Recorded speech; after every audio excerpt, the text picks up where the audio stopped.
for 0.6 million fans, real ARCA podiums, a Richard Childress Racing deal, and NASCAR just locked the door in his face. But here's what nobody is telling you. The real reason Cletus McFarland isn't at Texas this weekend has nothing to do with safety. It has everything to do with a war happening right now inside NASCAR between old money and new media. And one of these sides is about to lose everything. If this story matters to you, hit that like button right now and subscribe. Every single subscriber helps this channel grow, and we are just getting started. So who exactly is Cletus McFarland? His real name is Garrett Mitchell, a 30-year-old native of Bradenton, Florida. He didn't come from a racing family. He didn't climb a traditional ladder. He built an empire from a garage, a camera, and an obsession with horsepower. Today, he has over 4.6 million YouTube subscribers and owns the Freedom Factory Racetrack, a real, operational motorsport facility. But this wasn't just internet fame. Mitchell turned that platform into legitimate racing credentials that nobody could dismiss. In 2025, he made 4 ARCA Menard Series starts, earning top 10 finishes at Talladega Superspeedway and Charlotte Motor Speedway. These weren't participation trophies. These were real results against real competition. Beyond the track, Mitchell carried a deeply personal motivation. His close friend and mentor, the late Greg Biffle, died in a tragic plane crash in December 2024. Biffle had served as an advisor for Mitchell's ARCA debut at Daytona the year prior. Racing under the motto, "Be Like Biff," Mitchell returned to Daytona in 2026 in Biffle's honor. This wasn't a YouTube stunt. This was a man genuinely building something real. And NASCAR noticed. When Richard Childress Racing came calling for 2026, the NASCAR world stopped and paid attention. RCR is not just any organization. It is one of the most legendary teams in the history of stock car racing. A team built on championship pedigree, Hall of Fame drivers, and decades of high-level competition. For a YouTube creator to crack that infrastructure was not just unusual. It was historic. Fans went crazy. The internet buzzed for weeks. It felt like the beginning of something that had never been done before at this level. And then came Daytona, Valentine's Day 2026, and everything started to unravel. Mitchell made his NASCAR Craftsman Truck Series debut on February 13, 2026, driving the number 4 Chevrolet for Nice Motorsports. He qualified 12th, a genuinely strong result. But on lap 6, he got loose exiting turn 4, spun sideways, and hit the inside wall on the driver's door side. He finished 37th, last, and was the only driver involved in the incident.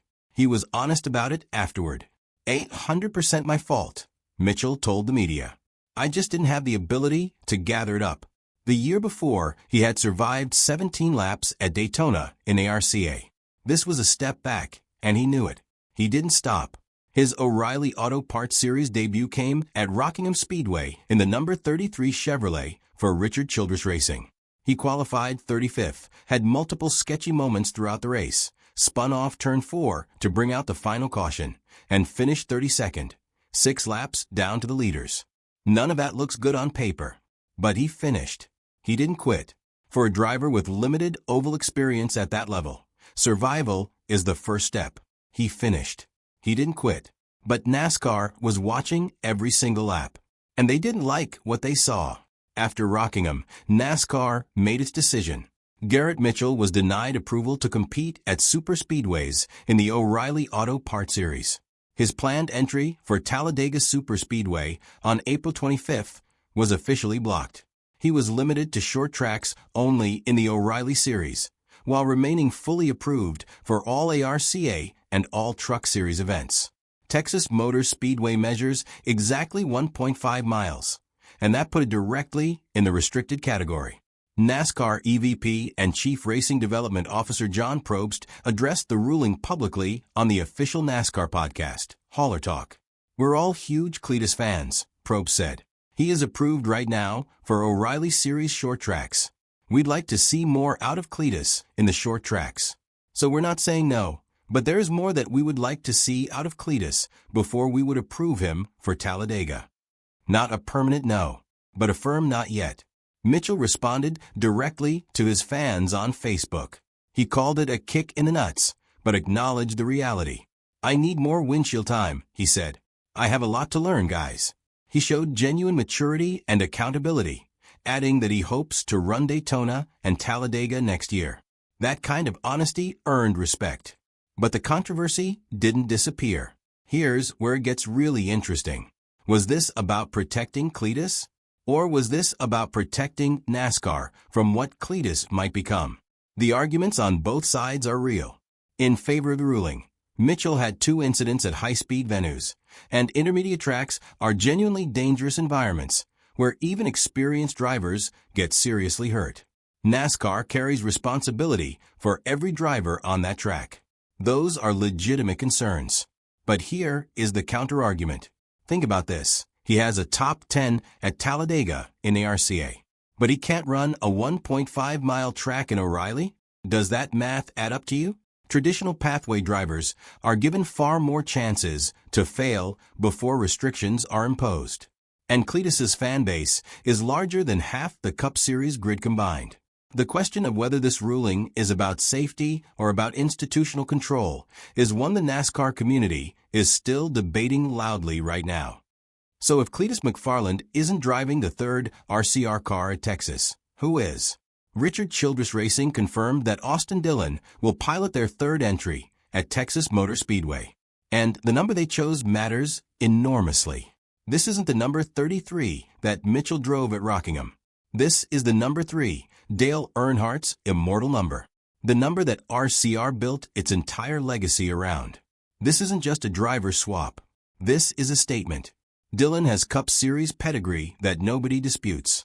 He won at Texas Motor Speedway in the Cup Series in 2020 behind the wheel of that same number 3 Chevrolet. His last O'Reilly Series start at the Fort Worth Oval came in November 2017, nearly a decade ago. His return feels deliberate and calculated, not random. For Dillon, this is a chance to remind the NASCAR world what he is capable of on a track where he has already proven himself. For RCR, rolling out the number 3 sends a clear message. This organization has a history, a legacy, and expectations that come with it. For Cletus fans, the reaction has been raw. Social media threads are exploding. YouTube comment sections are on fire. The fan base is split directly down the middle, half celebrating Dillon's return, and the other half demanding answers about why NASCAR continues to restrict an outsider who has shown genuine improvement with real results. But the story doesn't end at Texas. Mitchell's next planned O'Reilly Series race is at Nashville Superspeedway on May 30th. The track measures 1.33 miles, just under the 1.5-mile restriction. Nashville is his audition for the rest of 2026. If he runs clean, if he shows pace and discipline, the door to bigger tracks cracks back open. If he stumbles again, that door may close for a very long time. What NASCAR needs to see is straightforward, a clean, controlled race, measurable improvement in pace, and the racecraft that his ARCA results already prove he possesses. Runner finish at Talladega in ARCA. Let that sink in. This man ran 2nd at the most intimidating superspeedway in America. He can drive. NASCAR knows it. The question is whether he can prove it consistently. Beyond Nashville, more ARCA starts and more Truck Series races are on his calendar. The path still exists. It is just longer than anyone expected. Zoom out and the picture becomes even more significant. This story reveals something profound about where NASCAR stands right now. The sport is at a crossroads between tradition and disruption, between established development pipelines and a new generation of crossover stars who are bringing millions of new eyes to stock car racing. This tension isn't going away. Traditional NASCAR development takes 10 to 15 years. Kart racing, late models, trucks, Xfinity, and then the Cup Series. Cletus skipped most of that ladder. And some people inside NASCAR, not all, but some, are very uncomfortable with that. If the sport embraces crossover stars, it gains a massive new audience that traditional outreach has never been able to reach. If it gatekeeps too aggressively, it risks alienating the next generation of fans entirely. The sport needs both worlds to survive. Cletus McFarland may be the most important test case NASCAR has faced in years. Outsiders entering NASCAR have always faced resistance. But the ones who proved themselves changed the sport forever. Which side of history will this ruling end up on? Is NASCAR restricting Cletus McFarland to protect him from NASCAR? Or to protect NASCAR from him?